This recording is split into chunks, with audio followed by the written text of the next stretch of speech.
ഇവിടെ കേരളത്തിലെ വാർത്തകളിൽ നിറഞ്ഞു നിന്നതായിരുന്നു നമ്മുടെ ADGP അജിത് കുമാർ. അപ്പോൾ അദ്ദേഹത്തിൽ തുടങ്ങിയായിരുന്നു PV അൻവർ ആരോപണങ്ങൾ തുടങ്ങി ഇപ്പോൾ പുതിയ പാർട്ടി വരെ എത്തി നിൽക്കുകയാണ്. പക്ഷേ ഇപ്പോൾ പുതിയതായിട്ടൊരു റിപ്പോർട്ട് കണ്ടത് വയനാട് ADGP വയനാട് വത്സൻ തില്ലങ്കേരിയുമായി ഒരു 4 മണിക്കൂർ ഓഗസ്റ്റ് 4-ാം തീയതി മീറ്റിംഗ് നടത്തിയെന്നാണ് ഇപ്പോൾ പുറത്തു വരുന്നത്. ഇത് വയനാട് CPM സംസ്ഥാന കമ്മിറ്റി അറിയിച്ചിട്ടുണ്ട് എന്നാണ് പറയുന്നത്. അപ്പോൾ ഇതുവരെ നിരവധി ആരോപണങ്ങൾ ഉണ്ടായിട്ടും ADGPയെ മുഖ്യമന്ത്രി പ്രൊട്ടക്റ്റ് ചെയ്യുന്നു എന്നാണ് ആരോപണങ്ങൾ ഉണ്ടായിരുന്നത്. അപ്പോൾ ഇനി CPM നേരിട്ട് സംസ്ഥാന നേതൃത്വത്തിന് പരാതി കൊടുത്ത സാഹചര്യത്തിൽ ഇനിയും എന്തെങ്കിലും നടപടി ഉണ്ടാകാൻ സാധ്യതയുണ്ടോ? ADGP അങ്ങനെ ഒരു നടപടിക്ക് അർഹനാണോ? എന്തെങ്കിലും കുഴപ്പക്കാരനാണോ? വത്സൻ തില്ലങ്കേരി കേരളത്തിലെ RSS നേതാവല്ലേ? അതെ. പക്ഷെ എനിക്കറിയാവുന്നൊരു കാര്യം പറയാം. ഒരു ഇന്ത്യയിലെ തന്നെ ഏറ്റവും പ്രധാനപ്പെട്ട ഒരു RSS നേതാവായി ADP അജിത് കുമാർ മണിക്കൂറുകൾ ഒന്നിച്ചുണ്ടായിരുന്നു. അദ്ദേഹത്തിൻ്റെ കൂടെ സംസാരിച്ച് അദ്ദേഹത്തിൻ്റെ കൂടെ നടക്കുന്നത് ഞാൻ കണ്ടിട്ടുണ്ട്. പ്രീത കണ്ടിട്ടുണ്ടോ? ഇല്ല. അറിഞ്ഞിട്ടില്ല? ഇല്ല.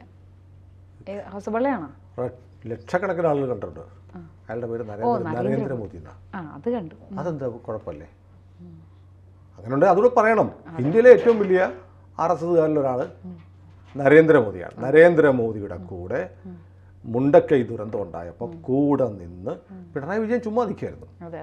പിണറായി വിജയൻ്റെ കൂടെ നിന്ന് ഒരുപാട് നേരം സംസാരിച്ച് അദ്ദേഹത്തോട് സംസാരിച്ചത് മുഴുവൻ ആരാണ്? ADGP അജിത് കുമാർ. എന്നിട്ട് ഇടയ്ക്ക് വെച്ച് പിണറായിക്ക് മുകളിലോട്ട് കയറാൻ പറ്റാതെ വന്നപ്പോൾ പിണറായിക്കും ഗവർണർക്കും കയറാൻ പറ്റാതെ വന്നപ്പോൾ ADGP അജിത് കുമാറും നരേന്ദ്രമോദി എന്ന കൊടും ഭീകരനായ RSSകാരനും തന്നെയാണ് പോയത്. എന്തൊക്കെ പറഞ്ഞു കാണും. അത് ശരിയാണ്. കാരണം വേറെ ആരും ഇല്ല.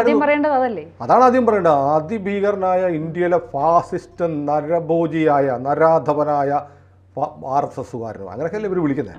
അത് ഒന്നിച്ച് തനിച്ച് പുള്ളി പോയി. SBG കമാൻഡേഴ്സ് പോലും അടുത്തുണ്ടായിരുന്നില്ല. എന്തൊക്കെ പറഞ്ഞു കാണും. പിണറായി വിജയന്റെ കുറ്റം പറഞ്ഞു കാണും അല്ലേ? കേരളത്തിലെ CPM-നെ എങ്ങനെ തകർക്കാം? അല്ല, കുറ്റം പറഞ്ഞല്ലോ ഏട്ടാ പറയുന്നത്. പിണറായി പറഞ്ഞു വിട്ടു എന്നല്ലേ. ആയിക്കോട്ടെ, അടുത്ത പ്രാവശ്യം ശബരിമല മണ്ഡലകാലം എങ്ങനെ കലക്കാം? പൂരം കലക്കി കഴിഞ്ഞു. കഴിഞ്ഞ പ്രാവശ്യം അപ്പം ഈ ആര് പറഞ്ഞിട്ടാണ് കഴിഞ്ഞ പ്രാവശ്യം മണ്ഡലകാലത്ത് കൂട്ടക്കുഴപ്പമുണ്ടാക്കിയ ആര് കാരണം? അപ്പോൾ RSSകാരനോട് സംസാരിക്കുന്നത് എങ്ങനെയാണ് തെറ്റാവുന്നത് അറിഞ്ഞുകൂടാ. കാരണം RSS എന്ന് പറയുന്നത് ഇന്ത്യയിലെ രാഷ്ട്രപതി മുതൽ പ്രധാനമന്ത്രി മുതൽ ഉപരാഷ്ട്രപതി മുതൽ ലോകസഭാ സ്പീക്കർ മുതൽ എത്രയോ 240ഓളം MP-മാർ പാർലമെൻറ്റിലെ ലോകസഭയിൽ മാത്രം, രാജ്യസഭയിൽ വേറെ 10,500ഓളം MLA-മാർ, ആയിരക്കണക്കിന് തദ്ദേശ സ്വയംഭരണ സ്ഥാപനങ്ങളിലെ പ്രതിനിധികൾ, ഇവരൊക്കെ RSSകാരാണ്. ഇവർക്കൊക്കെ എന്താ അയിത്തം വല്ലതും ഉണ്ടോ? അല്ല, എനിക്കറിഞ്ഞുകൂടാകുന്നില്ല. ഇനി ശബരിമലയിലെ കാര്യമാണ്. ശബരിമലയിൽ വലിയ പ്രക്ഷോഭം നടന്ന കാലത്ത് ജനക്കൂട്ടത്തെ നിയന്ത്രിക്കാൻ പോലീസിന് കഴിഞ്ഞില്ല. അപ്പോൾ കേരള പോലീസ് ഒരാളുടെ സഹായം തേടി. ആരുടെ സഹായമാണ്? വത്സൻ തില്ലങ്കേരിയുടെ. വത്സൻ തില്ലങ്കേരി പോലീസിൻ്റെ മെഗാഫോണിലൂടെ പറഞ്ഞ് ആളുകളെ മാറ്റി. അതിൻ്റെ പേരിൽ വലിയ പ്രശ്നമുണ്ടായി. പോലീസിൻ്റെ മൈക്ക് വത്സൻ തില്ലങ്കേരി ഉപയോഗിച്ചു. അന്ന് പോലീസ് വത്സൻ തില്ലങ്കേരിയെ വിളിച്ചിട്ട് സഹായിക്കണം, രക്ഷിക്കണം, എങ്ങനെങ്കിലും ഈ ജനക്കൂട്ടത്തിൽ നിന്ന് പിരിച്ചു, അല്ലെങ്കിൽ ശബരിമലയിൽ വലിയ കൂട്ടക്കുഴപ്പം, ഒരുപക്ഷെ സ്റ്റാമ്പേഡ് പോലും ഉണ്ടാവും, അത് ഒഴിവാക്കാൻ വേണ്ടിയിട്ട് വത്സൻ തില്ലങ്കേരിയുടെ സഹായം തേടി. അതിനെ വിമർശിക്കുന്ന ഒരാളുണ്ട്. കേരള പോലീസിനെ ഭരിക്കുന്ന സൂപ്പർ ആഭ്യന്തരമന്ത്രിയാണ് വത്സൻ തില്ലങ്കേരി എന്നൊക്കെ പറഞ്ഞു. പക്ഷേ അത് വത്സൻ തില്ലങ്കേരി വന്നില്ലായിരുന്നെങ്കിൽ അവിടെ കൂട്ടക്കുഴപ്പമുണ്ടായി ശബരിമലയിൽ കുറച്ച് മരണങ്ങൾ ഉണ്ടായാൽ എന്ത് സംഭവിക്കായിരുന്നു? വത്സൻ തില്ലങ്കേരിയെ വിമർശിക്കുന്നവർ ആഗ്രഹിക്കുന്നത് ശബരിമലയിൽ അന്ന് വലിയൊരു ദുരന്തം ഉണ്ടാവണമെന്നായിരുന്നു. അല്ലല്ലോ? ആയിരിക്കാം, അവരുടെ ഉദ്ദേശം അങ്ങനെയായിരിക്കും. ശബരിമല ഒരു വലിയ കുഴപ്പത്തിലേക്ക് പോകണമെന്ന് ആഗ്രഹിക്കുന്നവരാണ്. അന്ന് വത്സൻ തില്ലങ്കേരിയുടെ സഹായം കേരള പോലീസ്, അന്ന് ADGP ലോ ആൻഡ് ഓർഡർ ആരായിരുന്നറിയാമോ? മനോജ് എബ്രഹാം എന്ന് പറയും. Manoj Abraham ADGP law and order ആയിരിക്കുമ്പോഴാണ് വത്സൻ തില്ലങ്കേരിയുടെ സഹായം തേടിയത്. അത് തെറ്റാണെന്ന് രാജ്യസ്നേഹമുള്ള ഒരാളും പറയത്തില്ല. കാരണം അല്ലെങ്കിൽ ശബരിമലയിൽ വലിയ ദുരന്തം ഉണ്ടായിരുന്നു. പോലീസ് വിചാരിച്ചിട്ട് നിയന്ത്രിക്കാൻ പറ്റാത്ത ഒരു ജനക്കൂട്ടത്തെ ഒരു മെഗാഫോൺ വാങ്ങിച്ച് ഒറ്റ വാചകം കൊണ്ട് നിയന്ത്രിക്കാൻ വത്സൻ തില്ലങ്കേരിക്ക് കഴിഞ്ഞെങ്കിൽ അതിന് നമ്മൾ കൈയടിക്കുക വേണ്ട അല്ലേ? അപ്പോൾ പോലീസ് അന്നും RSSൻ്റെ സഹായം തേടി, അല്ല വത്സൻ തില്ലങ്കേരിയുടെ സഹായം തേടിയത് ഒരു കുഴപ്പം ഉപയോഗിക്കാൻ. ഇത് പോലീസ് എല്ലായിടത്തും ചെയ്യുന്നത്. പോലീസിൻ്റെ പണി എന്ന് പറഞ്ഞാൽ ആളുകൾ എവിടെയെങ്കിലും സമരം ചെയ്താൽ പ്രശ്നമുണ്ടായി തോക്കെടുത്ത് വെടിവെക്കുകയും ലാത്തിച്ചാർജ് നടത്തും മാത്രമല്ല, സമാധാനപരമായി, ഇപ്പോൾ സാവധാനം ഭേദം ദണ്ഡം എന്നൊക്കെയല്ലേ പറയുന്നത്, സമാധാനപരമായി ഒരു പ്രശ്നം ഒഴിവാക്കാൻ കാഷ്വാലിറ്റീസ് ഒഴിവാക്കാൻ എന്തൊക്കെ മാർഗം? ഉത്തരവാദിത്തപ്പെട്ട ആളോട് സംസാരിക്കുക. അങ്ങനെ സംസാരിച്ചു പ്രീതയോട് ഞാനൊരു കാര്യം പറഞ്ഞാൽ പ്രീത അത് കേൾക്കണം എന്നുണ്ടെങ്കിൽ എനിക്കും പ്രീതയ്ക്കും തമ്മിലൊരു ബന്ധം ഉണ്ടാവണം. അല്ലെങ്കിൽ പിന്നെ എന്ന് പറഞ്ഞ് ഒന്ന് മാറിപ്പോകും. അപ്പോൾ ഒരു നല്ല ബന്ധം ഉണ്ടാക്കി വെക്കുക എന്നുള്ളത് നല്ല പോലീസിങ്ങിൻ്റെ ഭാഗമാണ്. അത് RSSനോട് മാത്രമല്ല, പോപ്പുലർ ഫ്രണ്ടിനോടും ആവണം, SDP യോടും ആവണം. SDP ഉത്തരവാദിത്തപ്പെട്ട ഒരാളോട് പോലീസിലെ ഉത്തരവാദിത്തപ്പെട്ട ആൾക്ക് ഒരു കോൺടാക്റ്റ് വേണം. ഒരാവശ്യം വന്നാൽ ഫോൺ എടുത്ത് വെച്ച് വിളിച്ചിട്ട് ഇങ്ങനൊരു പ്രശ്നമുണ്ട്, നിങ്ങളത് ചെയ്യരുത്, അത് ഒഴിവാക്കണം എന്ന് പറയാനുള്ള റാപ്പോർട്ട് വേണം. അത് നല്ല പോലീസിങ്ങിൻ്റെ ഭാഗമാണ്. അത് അജിത് കുമാർ ചെയ്തെങ്കിൽ അതിനകത്തൊരു കുഴപ്പമില്ല. ലോ ആൻഡ് ഓർഡറിൻ്റെ ചുമതലയിൽ വരുന്ന ഏത് ADGP മാത്രമല്ല DGP പോലും ചെയ്യണം. വേണ്ടേ?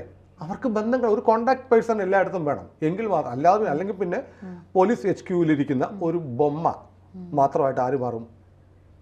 DGP എന്ന് പറയുന്ന ആൾ മാറും. അത് എല്ലായിടത്തും വെടിവെച്ചും ലാത്തി ചാർജ് നടത്തിയും ഭരണം നടത്താൻ ഇത് ഇതി അമ്മീൻ്റെ നാടോ? അല്ലല്ലോ. അപ്പം ഒരു ആളുകൾക്ക് ഒരു പബ്ലിക് കോണ്ടാക്റ്റ് ആവശ്യമാണ്. ADGPയിൽ അജിത് കുമാർ RSSകാരുമായി കണ്ടതിൽ ഒരു തെറ്റുമില്ല. അദ്ദേഹം RSSകാരെ മാത്രമായിരിക്കില്ല, പോപ്പുലർ ഫ്രണ്ടുകാരെ കണ്ടിട്ടുണ്ടാവാം, കോൺഗ്രസിൻ്റെ ഉത്തരവാദിത്തപ്പെട്ട ആളെ കണ്ടിട്ടുണ്ടാവാം. ഇപ്പം ഞാൻ ചോദിക്കട്ടെ, പ്രതിപക്ഷ നേതാവ് VD സതീശനെ ADGP അജിത് കുമാർ കണ്ടിട്ടുണ്ടാവില്ലേ? ഉണ്ടാവും.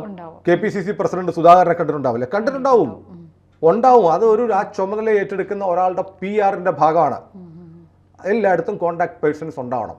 അത് RSSകാരന് മാത്രം എന്താ കുഴപ്പം? ഇപ്പോൾ ഇവിടെ കിടന്ന് വാല് മുളച്ച് തുള്ളിച്ചാടുന്ന ഈ ജമാഅത്തെ ഇസ്ലാമി നാഗ്പൂരിൽ പോയി മോഹൻജി ഭാഗവതുമായിട്ട് ചർച്ച നടത്തിയിട്ടുണ്ടല്ലോ, വിവാദമായിട്ടില്ലേ? ജമാഅത്തെ ഇസ്ലാമി എന്തിനാണ് RSSുമായിട്ട് ഡയലോഗിന് പോയത്? ആരും ചോദിക്കുന്നില്ലല്ലോ. പിണറായി വിജയനും ചോദിക്കുന്നില്ല. പിണറായി വിജയന് ചോദിക്കാം, ഈ ചാടുന്നവരുണ്ടല്ലോ, നിങ്ങൾ ജമാഅത്തെ ഇസ്ലാമി RSSുമായിട്ട് ചർച്ച നടത്തിയിട്ടില്ലേ? ഇപ്പം വലിയൊരു ആരോപണം എന്നറിയോ? RSSും CPM-ഉമായി ചർച്ച നടത്തി. എപ്പോൾ ചർച്ച നടത്തി? ശ്രീ M-ന്റെ അധ്യക്ഷതയിൽ ചർച്ച നടത്തി. ആ ചർച്ച നടക്കുമ്പോഴാണ് മാധ്യമപ്രവർത്തകർ വന്നപ്പോൾ പിണറായി കടക്ക് പുറത്ത് എന്ന് പറഞ്ഞത്. ഈ ചർച്ച നടത്തിയിട്ടുണ്ടാവാം. നടത്തിയാൽ എന്താ കുഴപ്പം? നമ്മൾ ഓർക്കുന്നില്ലേ, മലബാറിൽ, കണ്ണൂരിൽ, തലശ്ശേരിയിൽ നിരന്തരം RSSും CPM-ഉമായി പ്രശ്നങ്ങളുണ്ടായി. അതായത് RSS കേരളത്തിൽ വളർന്നു തുടങ്ങിയപ്പോൾ CPM ആദ്യം ഒരു വലിയ മണ്ടത്തരം തീരുമാനിച്ചു. RSSകാരെ കായികമായി ആക്രമിച്ച് ഫിനിഷ് ചെയ്ത് കൊന്നു തീർക്കാൻ തീരുമാനിച്ചു. അങ്ങനെയൊന്നും തീരുന്ന കൂട്ടരല്ലാന്ന് RSSും തെളിയിച്ചു. കേരളത്തിൽ അന്ന് പത്രം എടുത്താൽ 1-1, 2-2 എന്ന തരത്തിൽ സ്കോർ, ഫുട്ബോളിൻ്റെയും ക്രിക്കറ്റിൻ്റെയും സ്കോർ എഴുതുന്ന പോലെ മനുഷ്യൻ കൊല്ലപ്പെടുന്ന വാർത്തകളായിരുന്നു. അത് അവസാനിച്ചില്ലേ? അത് അവസാനിക്കണ്ടേ? ഒരു ഒരു ഒരു മുന്നോട്ട് കുതിക്കുന്ന ഒരു സംസ്കാര സമ്പന്നമായ ഒരു രാജ്യത്ത്, സംസ്ഥാനത്ത്, ഒരു പ്രദേശത്ത് പരസ്പരം മനുഷ്യനെ കൊല്ലുന്ന, രാഷ്ട്രീയത്തിൻ്റെ പേരിൽ കൊല്ലുന്ന അവസാനിക്കേണ്ടതായിരുന്നു. അതിനുവേണ്ടി RSSും CPM-ഉമായി ഒരു ചർച്ച നടത്തിയിട്ടുണ്ടെങ്കിൽ അതിനെ കൈയടിച്ച് സ്വീകരിക്കില്ലേ വേണ്ടത്? നിങ്ങളുടെ ആവശ്യം എന്താ?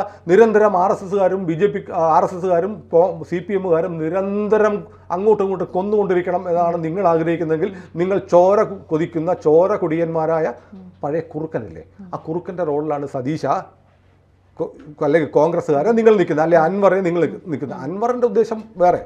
ഏതായാലും RSSനെ കാണുക എന്ന് പറയുന്നത് അത്ര വലിയ തെറ്റാണെന്ന് ഞാൻ കരുതുന്നില്ല. അല്ല, അപ്പോൾ അങ്ങനെയാണെങ്കിൽ ഇപ്പോൾ പ്രതിപക്ഷം അങ്ങനെ ആരോപിച്ചു, PV അൻവർ ആരോപിച്ചു, PV അൻവറിൻ്റെ ലക്ഷ്യങ്ങൾ വേറെ ഉണ്ട്. അങ്ങനെയാണ് ഈ വയനാട് CPM എന്തുകൊണ്ടാണ് ഇങ്ങനൊരു റിപ്പോർട്ട്? എനിക്കറിയില്ല വയനാട് CPM അങ്ങനെ എവിടുന്നാണ് ഈ വാർത്ത കിട്ടിയത്? ഞാൻ ഓൺലൈൻ മാധ്യമത്തിൽ കണ്ടു. ഏത് ഓൺലൈൻ മാധ്യമത്തിൽ?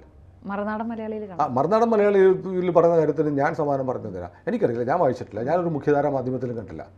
കണ്ടോ? ഏതെങ്കിലും ചാനലിൽ കണ്ടോ? ഇതുവരെ വന്നിട്ട് ഞാൻ കാണുന്നില്ല. നമ്മൾ ഡിസ്കഷൻ സ്റ്റുഡിയോ ഇരിക്കുന്നതുകൊണ്ട് ഞാൻ കണ്ടിട്ടില്ല. അങ്ങനെ ഒരു മാധ്യമത്തിന് ഒരു വിവരം കിട്ടിയെങ്കിൽ, ഈ വത്സൻ തില്ലങ്കേരിയെ കണ്ടു എന്ന് പറഞ്ഞാൽ അടുത്തൊരു ഡയമെൻഷൻ വരികയാണെങ്കിൽ RSS എന്തോ കുഴപ്പക്കാരാണെന്ന് ഈ പറയുന്ന മാധ്യമങ്ങൾക്ക് താല്പര്യമുണ്ടോ? RSSനെ കണ്ടാൽ എന്താ കുഴപ്പം എന്ന് ഞാൻ ചോദിക്കുന്നു. ഇപ്പോൾ ഞാൻ പറയുന്നു, ഞാൻ വിശ്വസിക്കുന്നു, ഉത്തരവാദപ്പെട്ട ഒരു മാധ്യമമാണെങ്കിൽ RSSനെ കണ്ടാൽ എന്താ കുഴപ്പം? RSS ഈ രാജ്യത്ത് നിരോധിക്കപ്പെട്ട ഒരു സംഘടനയാണോ? അല്ല. നമ്മുടെ ഷംസീർ പറഞ്ഞതിനകത്ത് എന്താ? ഷംസീർ പറഞ്ഞത് തെറ്റാന്നാ പറഞ്ഞത്. ഇന്ത്യയിലെ ഏറ്റവും പ്രധാനപ്പെട്ട സംഘടനയാണ് RSS. സംശയം എന്താ? ഇന്ത്യയിലെ ഏറ്റവും പ്രധാനപ്പെട്ട സംഘടനയാണ്. RSSന്റെ ബലം അറിയോ? RSSന് എന്തെല്ലാം എത്ര കോളേജുകൾ, എത്ര സ്കൂളുകൾ, എത്ര വിദ്യാഭ്യാസ സ്ഥാപനങ്ങൾ, എത്ര അനാഥാലയങ്ങൾ, എത്ര ലക്ഷം BMS പ്രവർത്തകർ, എത്ര ലക്ഷം ABVP പ്രവർത്തകർ, എത്ര ലക്ഷം VHPയുടെ പ്രവർത്തകർ, എത്ര ലക്ഷം RSS വോളണ്ടിയർമാർ ഇന്ത്യയിലുണ്ട്. ഇതൊരു മഹാപ്രസ്ഥാനമാണ്, ഒരു വലിയ സംഘടനയാണ്. CPM-ന്റെ ഒക്കെ 1000 ഇരട്ടി വലിപ്പമുള്ള സംഘടനയാണ്. ഇന്ത്യ ഭരിക്കുന്ന പാർട്ടി അതിൻ്റെ ഒരു ഭാഗമാണ്. RSS അല്ല ഇന്ത്യ ഭരിക്കുന്നത്. RSSന്റെ സംഘപരിവാര കുടുംബത്തിലെ ഒരംഗം മാത്രമാണ്, അതിൻ്റെ ഒരു ബ്രാഞ്ച് മാത്രമാണ് BJP. ലോകത്തിലെ ഏറ്റവും വലിയ പാർട്ടിയാണ്, ജനാധിപത്യ പാർട്ടിയാണ്, രാഷ്ട്രീയ പാർട്ടിയാണ് BJP. ലോകത്തിലെ ഏറ്റവും വലിയ ഈ പാർട്ടി RSSന്റെ ഒരു നാര് മാത്രമാണ്. അങ്ങനെയുള്ള ഒരു പ്രസ്ഥാനം ഇന്ത്യയിൽ ഒരു വലിയ പ്രസ്ഥാനമാണ് എന്ന് പറഞ്ഞ ഷംസീറിനെ തൂക്കിക്കൊല്ലണമെന്ന് പറഞ്ഞത്. ഷംസീർ പറഞ്ഞത് ശരിയല്ലേ? RSS ഇന്ത്യയിൽ ഒരു മഹത്തായ പ്രസ്ഥാനമാണ്. ഈ രാജ്യത്തെ ഒരു നിയമവും RSSനെ നിരോധിച്ചിട്ടില്ല. എന്തിന്? നെഹ്റുവിൻ്റെ കാലത്ത് 1968 തോന്നുന്നു റിപ്പബ്ലിക് ദിന പരേഡിൽ പങ്കെടുക്കാൻ RSS കേഡർമാരെ വിളിച്ചിട്ടുണ്ട്. RSS പരേഡിൽ പങ്കെടുത്തിട്ടുണ്ട്. അതിൻ്റെ ചിത്രം അവൈലബിൾ ആണ്, നമുക്ക് ഈ വീഡിയോടൊപ്പം ചേർക്കാം. RSSകാരെ നെഹ്റു ഈ പറഞ്ഞ രാഹുൽ ഗാന്ധിയുടെ അപ്പൂപ്പൻ്റെ അമ്മൂമ്മയുടെ അപ്പൻ RSSന്റെ റിപ്പബ്ലിക് ദിന പരേഡിൽ വിളിച്ചിട്ടുണ്ട്.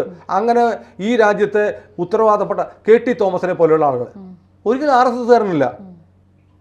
അദ്ദേഹം ഒരു സുപ്രീം കോടതി ജഡ്ജി. അദ്ദേഹം പറയുന്നത് RSS എന്ന് പറയുന്നത് ഇന്ത്യയിലെ മഹത്തായ പ്രസ്ഥാനമാണ്, RSS ഇല്ലെങ്കിൽ ഇന്ത്യയുടെ സ്ഥിതി അപകടത്തിലാകും എന്ന് പറയുന്ന ഒരാളാണ്. അങ്ങനെ എത്ര ആളുകളുണ്ട്. അല്ല, അപ്പം അങ്ങനെയാണെങ്കിൽ ഈ ആരോപണങ്ങൾ ഉണ്ടാകുമ്പോൾ ഇപ്പോൾ അന്വേഷണം DGP അന്വേഷണ റിപ്പോർട്ട് ഉടനെ സമർപ്പിക്കുമെന്നാണ് പറയുന്നത്. 1 മാസത്തെ സമയം കൊടുത്തു ഈ സന്ദർശനം അന്വേഷിക്കാൻ.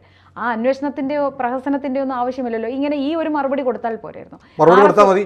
ഞാൻ ചോദിക്കട്ടെ, RSS എന്ന് പറയുന്ന സംഘടനയുടെ ഒരാളെ കണ്ടു എന്നതിൻ്റെ പേരിൽ ഏത് ആക്ട് പ്രകാരം, ഏത് നിയമപ്രകാരം കേരള പോലീസിൽ ഒരു ADGP നിങ്ങൾ സസ്പെൻഡ് ചെയ്യും? ഏത് വകുപ്പ്? അല്ല, അതല്ല എങ്കിൽ അന്വേഷണമേ വേണ്ടായിരുന്നു. അന്വേഷണം പോലും ആവശ്യം. ഇതൊക്കെ വെറുതെ ഒറ്റ വാക്കിൽ നിർത്താം. പിണറായി വിജയൻ പക്ഷേ അതിനുള്ള ആർജവം അദ്ദേഹത്തിനില്ല. അതുകൊണ്ടാണല്ലോ അദ്ദേഹം ഹിന്ദു പത്രത്തിലെ അഭിമുഖത്തിൽ നിന്ന് പിന്നാക്കം പോയി അത് PR ഏജൻസി എന്നുള്ള അടുത്ത പുലിവാല പിടിച്ചത്. പിണറായി വിജയന് അതെ, ഞാൻ പത്രസമ്മേളനത്തിൽ പറഞ്ഞ കാര്യങ്ങൾ, പത്രസമ്മേളനത്തിൽ ഈ ഹിന്ദുവിൽ വന്ന ലേഖനത്തിൽ ഉള്ളതിനേക്കാളും വൃത്തിയായിട്ട് അദ്ദേഹം കാര്യങ്ങൾ പത്രസമ്മേളനത്തിൽ പറഞ്ഞിട്ടുണ്ട്. ഈ കണക്കുകൾ എത്ര 150 കോടിയുടെ സ്വർണം പിടിച്ചതും 123 കോടിയുടെ ഹവാല പണം കരിപ്പൂരിൽ നിന്ന് പിടിച്ചത് അടക്കമുള്ള കാര്യങ്ങൾ പത്രസമ്മേളനത്തിൽ പറഞ്ഞിട്ടുണ്ട്. അത് ഇപ്പോഴും എല്ലാ ചാനലുകളിലും ലഭ്യമാണ്, യൂട്യൂബിൽ ലഭ്യമാണ്. ആ കാര്യം തന്നെയാണ് ഈ അഭിമുഖത്തിലും വന്നത്. പക്ഷേ അത് ഞാൻ പറഞ്ഞത് തന്നെയാണ് ഇതിനകത്ത് വന്നതെന്ന് പറഞ്ഞാൽ ഈ പുലിവാല പിടിക്കൂലായിരുന്നു. ആ ഒരു ആർജവം എന്തുകൊണ്ട് അദ്ദേഹം കാണിക്കുന്നില്ല? പകരം ഉരുണ്ടുകളിയല്ലേ കാണിക്കുന്നത്? ഏതൊരു ആരോപണം അതേക്കുറിച്ചൊന്നും പറഞ്ഞിട്ടില്ലല്ലോ. അല്ല, പറഞ്ഞാൽ തീരുന്ന പ്രശ്നമേ ഉള്ളൂ. പറഞ്ഞാൽ തീരുന്ന ഒരുപാട് കാര്യങ്ങളുണ്ട്. പറയേണ്ടവർ പറയുന്നില്ല എന്നുള്ള വലിയ പ്രശ്നമാണ്. അതിനുള്ള കാരണം എന്താണെന്നുള്ളത് വരും ദിവസങ്ങളിൽ തെളിയിക്കുക. ഏതായാലും ADGP അജിത് കുമാറിനെ ഒരു പുണ്ണാക്കം ചെയ്യാൻ പോണില്ല. കാരണം എങ്ങനെ ചെയ്യാൻ പറ്റും? ഒരു RSSന്റെ നേതാവുമായി ചർച്ച ചെയ്തു എന്ന പേരിൽ ഒരു സിവിൽ സർവീസ് ഓഫീസറെ എന്ത് വകുപ്പിൻ്റെ അടിസ്ഥാനത്തിൽ ചർച്ച ചെയ്യും? കാരണം RSS ഒരു നിരോധിത സംഘടനയല്ല. അപ്പോൾ ഞാൻ പറയട്ടെ, നമ്മൾ ഈ യമനിലും ഇറാഖിലോ എന്നൊക്കെ പലയിടത്തും നമ്മൾ ഇന്ത്യൻ നഴ്സുമാരെയും ഒരു കത്തോലിക്ക പുരോഹിതനടക്കമുള്ളവരൊക്കെ നമ്മൾ രക്ഷിച്ചു തോന്നല്ലോ. നമ്മുടെ IPS ഓഫീസറാണ് ആര്? അജിത് ഡോവൽ, ഇന്ത്യൻ പ്രധാനമന്ത്രിയുടെ ഇന്ത്യയുടെ ദേശീയ സുരക്ഷാ അഡ്വൈസറാണ്. അദ്ദേഹം പുറത്ത് പോയിട്ട് ആരൊക്കെ ഏതൊക്കെ തീവ്രവാദി സംഘടനകളായിട്ട് ചർച്ച നടത്തിയിട്ടുണ്ടാവും? ഈ നമ്മുടെ ഇന്ത്യയുടെ പൗരന്മാരെ, നഴ്സുമാരെ, ഈ ക്രിസ്ത്യൻ പുരോഹിതനെയൊക്കെ തിരിച്ചു കിട്ടാൻ ആരോടൊക്കെ ചർച്ച ചെയ്തത് കാണും? ഒരുപക്ഷെ IS-നോട് സംസാരിച്ചിട്ടുണ്ടാവാം. അപ്പം അജിത് ഡോവൽ IS-മായി ചർച്ച നടത്തി, അതുകൊണ്ട് അയാളെ തൂക്കിക്കൊല്ലണമെന്ന് പറയാൻ പറ്റും? ഇല്ല. ഇതിപ്പോൾ എല്ലാവരും ചെയ്യുന്ന ഇത് ഒരു യഥാർത്ഥ ഒരു പോലീസിങ്ങിൻ്റെ ഭാഗത്ത് ഒരു സംസ്ഥാനം ഓടിച്ചു കൊണ്ടുപോകാൻ എല്ലാ ആളുകളുടെയും സഹായം ആവശ്യമുണ്ട്. ഇപ്പോൾ ചില ഘട്ടം നമ്മൾ രാവിലെ പറഞ്ഞില്ലേ, നമ്മൾ ചർച്ച ചെയ്തപ്പോൾ നമ്മൾ ഇസ്രായേൽ പ്രതിപക്ഷ നേതാവിൻ്റെ കാര്യം പറഞ്ഞു അല്ലേ, നഫ്താലി ബെനറ്റിൻ്റെ കാര്യം. ഇസ്രായേൽ യുദ്ധത്തിലാണ്. നഫ്താലി ബെനറ്റ് എന്ത് ചെയ്യുന്നു? നെതന്യാഹുവിനുള്ള എതിർപ്പ് മാറ്റിവെച്ചിട്ട് നമ്മൾ ഒറ്റക്കെട്ടാണ്, അവനെ അടിച്ച് തകർക്കണം അളിയ എന്ന് ബീബിയോട് പറയുന്നു. അതാണ് സ്റ്റേറ്റ്സ്മാൻഷിപ്പ് അല്ലേ? രാജ്യത്തെ എല്ലാ സംഘടനകളും എല്ലാവരുമായും നല്ല ബന്ധം പുലർത്തിക്കൊണ്ട് മാത്രമേ ഒരു സംസ്ഥാന സർക്കാരിനും ഒരു പോലീസ് ഫോഴ്സിനും മുന്നോട്ട് പോകാൻ കഴിയുള്ളൂ. ഇപ്പം ഈ നിരോധിത സംഘടനയായ IS-നോടോ അല്ലെങ്കിൽ പോപ്പുലർ ഫ്രണ്ടിൻ്റെ ആളുകളോടോ പോലും അജിത് കുമാർ അല്ലെങ്കിൽ ലോ ആൻഡ് ഓർഡറിൻ്റെ ചുമതലയുള്ള ADP ചർച്ച ചെയ്താൽ അതൊരു കുറ്റമല്ല എന്ന് ആദ്യം നമ്മൾ തിരിച്ചറിയണം. അതുകൊണ്ട് നമുക്ക് ഇപ്പം പോപ്പുലർ ഫ്രണ്ടിൻ്റെ നേതാവിനോട്, നാട്ടിലുള്ള ചില നേതാക്കന്മാരോട് ADGP അജിത് കുമാർ ചർച്ച നടത്തി, അതിൻ്റെ പേരിൽ BJP-ക്കാർ ബഹളം വെച്ചാലും നമ്മൾ തന്നെ പറയും. അതിനെന്താ കുഴപ്പം? അദ്ദേഹം ലോ ആൻഡ് ഓർഡറിൻ്റെ ചുമതലയുള്ള ആളാണ്. നാട്ടിൽ അസ്വസ്ഥത ഉണ്ടാക്കുന്ന ഒരു സാഹചര്യം ഉണ്ടായാൽ നിങ്ങൾ അതിനകത്ത് പ്രശ്നം ഉണ്ടാക്കരുത് എന്ന് പറയാൻ അവിടെ ഒരു കോൺടാക്ട് പേഴ്സൺ വേണം. അപ്പോൾ അത് മാത്രമേ ചെയ്തിട്ടുള്ളൂ. അത് ചെയ്തു എന്നതിൻ്റെ പേരിൽ, ഹൊസപ്പിള്ളയോട് സംസാരിച്ചു എന്നതിൻ്റെ പേരിൽ അജിത് കുമാറിനെ ഒന്നും ചെയ്യാൻ പറ്റും, സസ്പെൻഡ് ചെയ്യാൻ പറ്റും. ബിനോയ് വിശ്വത്തിനൊക്കെ പച്ചയ്ക്ക് പറഞ്ഞ നട്ടപ്രാന്താണ്. നട്ടപ്രാന്താണ്. അതെ. കാരണം എന്ത് പറഞ്ഞ് ഏത് വകുപ്പ് പ്രകാരം നടപടിയെടുക്കും? അങ്ങനെ നിങ്ങളെ സസ്പെൻഡ് ചെയ്താൽ എന്ത് പറ്റുന്നറിയോ? പിറ്റേ ദിവസം ട്രിബ്യൂണൽ സെൻട്രൽ അഡ്മിനിസ്ട്രേറ്റീവ് ട്രിബ്യൂണലിൽ പോയാൽ അവർ ആ സ്പോട്ടിൽ അത് കീറി കളഞ്ഞിട്ട് തിരിച്ച് എടുക്കാൻ പറയും. അപ്പോൾ ഇതാണ് വ്യവസ്ഥ. വെറുതെ രാഷ്ട്രീയ വിവാദങ്ങൾ ഉണ്ടാക്കി അതിലൂടെ ചില ആളുകൾക്ക് ഇങ്ങനെ ലൈം ലൈറ്റിൽ നിൽക്കാൻ വേണ്ടി നടത്തുന്ന ഒരു നാടകമാണ്. ഇതിൻ്റെയൊക്കെ അടിസ്ഥാന പ്രശ്നമൊന്നുമല്ല. കുറേ കാലമായി കേരള പോലീസിൽ വല്ലാത്ത ഒരു പച്ച വെളിച്ചം കത്തുന്നുണ്ട്. കേരള പോലീസിൽ നിന്ന് ഉത്തരവാദിത്തപ്പെട്ട പല വിവരങ്ങളും ചോർത്തി കൊടുക്കുന്ന ഒക്കെ ആയിട്ടുള്ള ചില വിഭാഗങ്ങൾ അതിശക്തമായി പോലീസിൽ പിടിമുറുക്കുന്നുണ്ട്. ഞാൻ ഇന്ന് രാവിലെ ഒരു വീഡിയോ കണ്ടു. ഒരു പോലീസ് ഇൻസ്പെക്ടർ അയാൾ പ്രസംഗിക്കുകയാണ്. ഏതൊരു മതച്ചടങ്ങിൽ യൂണിഫോം ഇട്ട് പ്രസംഗിക്കുകയാണ്. നിങ്ങൾക്ക് ഇസ്ലാമിലെ ചില കാര്യങ്ങൾ ചോദിക്കുന്നു. എന്നിട്ട് അദ്ദേഹം പറയുകയാണ്, ഒരു സംഭവം പറയുകയാണ്, ഞാൻ മലപ്പുറത്ത് SI ആയിരിക്കുമ്പോൾ രാത്രി പട്രോളിങ്ങിന് പോകുമ്പോൾ ചില പിള്ളേരൊക്കെ രാത്രി ഡ്രൈവിംഗ് പഠിക്കുന്ന കാണാം, ലൈസൻസ് ഇല്ലാതെ വണ്ടി ഓടിക്കും. ഞാൻ അവരെ പിടിക്കും. SI പറയുകയാണ്, ലോക്കൽ SI അദ്ദേഹം പറയുകയാണ്, ഞാൻ SI ആയിരിക്കുമ്പോൾ എന്നിട്ട് പറയുകയാണ്, ഞാൻ അവരോട് ചോദിക്കും, എടാ നിനക്ക് ഇസ്ലാമിൻ്റെ എന്തെല്ലാം കാര്യങ്ങൾ അറിയാം, ദീനിനെ കുറിച്ച് എന്തൊക്കെ അറിയാം എന്നൊക്കെ ചോദിക്കും. ഇവന്മാർക്ക് ഉത്തരവില്ല. അത് കഴിഞ്ഞ് ഞാൻ പിറ്റേ ആഴ്ച അതേ സ്ഥലത്ത് നിന്ന് വന്നപ്പോൾ ഇതേ പിള്ളേർ അവിടെയുണ്ട്. ചോദിച്ചപ്പോൾ അവർ മണിയായിട്ട് ഉത്തരം പറയുന്നു. പിന്നെ ഞാൻ രാത്രി എവിടെ മലപ്പുറത്ത് പോയാലും ഈ ചോദിക്കുമ്പോഴത്തേക്ക് അവർ കൃത്യമായി ഉത്തരം പറയുന്നു. അപ്പം ഞാൻ അന്വേഷിച്ചു എന്താണെന്നുള്ളത്. അപ്പോൾ കഥ ഇങ്ങനെ ഇറങ്ങിയിരിക്കുന്നു. മലപ്പുറത്ത് പുതിയ SI വന്നിട്ടുണ്ട്. അദ്ദേഹം നമ്മുടെ മതവുമായി ബന്ധപ്പെട്ട ചില കാര്യങ്ങൾ ചോദിക്കും. അതിന് ഉത്തരം പറഞ്ഞാൽ വിട്ടയക്കുമെന്ന് എന്ന് ഇയാൾ തന്നെ പ്രസംഗിക്കുന്ന വീഡിയോ. യൂണിഫോമിലിട്ട ഒരു ഉദ്യോഗസ്ഥൻ രാത്രിയിൽ പട്രോളിങ്ങിന് പോകുമ്പോൾ പിടിക്കുന്ന നിയമവിരുദ്ധ പ്രവർത്തിക്കുന്നവരുടെ മതകാര്യങ്ങൾ ചോദിച്ച് അവർ കൃത്യമായി ഉത്തരം പറഞ്ഞാൽ അവരെ വിട്ടയക്കുന്നുവെന്ന് അഡ്മിറ്റ് ചെയ്യുന്നൊരു വീഡിയോ ഇന്ന് ഞാൻ കണ്ടു. ഇത് കേരള പോലീസല്ലേ? കേരള പോലീസിലെ ഉദ്യോഗസ്ഥൻ യൂണിഫോം ധരിച്ച് ഒരു മതത്തിൻ്റെ പ്രവാചകൻ, നമ്മുടെ ഇസ്ലാം എന്നൊക്കെ പറഞ്ഞിട്ട് പ്രസംഗിക്കാവോ? എന്നിട്ട് ഞാൻ ഈ കുറ്റം ചെയ്യുന്ന നിയമവിരുദ്ധമായ കാര്യം ചെയ്യുന്ന കുട്ടികൾ മതകാര്യങ്ങൾ ചോദിക്കുമ്പോൾ കൃത്യമായ ഉത്തരം തന്നാൽ ഞാൻ വിട്ടയക്കാറുണ്ട് എന്ന് പറയാമോ?